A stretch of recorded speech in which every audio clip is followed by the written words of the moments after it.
پێشانگای ئەم ساڵ بەڕاستی جیاواز بوو لە پێشانگای ساڵەکانی تر، بەرهەمی جوانتر باشتر بە کوالەتی زیاتر لەو پێشانگای خراپ بووە ڕوو.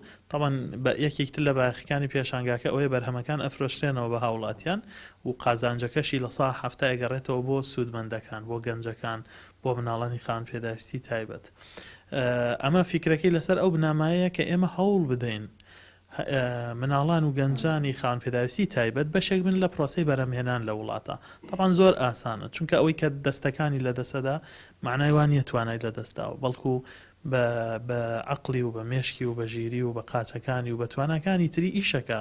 مەسەڵەن لە بەشی دارتاشیەکەمان زۆربەی کات نابیستەکان زۆر سەرکەوتون، زۆر بە باشی ئەتوانن ببنە دارتاشێکی بەتوانە. بۆیە فیکرەکە ئەوەیە کە ئەمە پشتگیری خاوەن پێداویستی تایبین بۆی ئەوان بەشێک بن لە پرۆسەی وەبەرهێنان. یعنی ئەمە ئەرکی خۆمان بەرامبەریان جێبەجێکەین، چوەک حکوومەت چوەک کۆمەلگە و خێزان، بۆی ئەوانیش بەشێک بن لە پرۆسەی بەرهەمهێنان. ئێمە لەو 2 ساڵەی کە لە پەیمانگان هەر بە ئیمکانیاتی پەیمانگاکە ئەو کارانەکەن ئەجیزەیان هەیە، ئامێریان هەیە بۆی ئەو کارانە دروستکەن.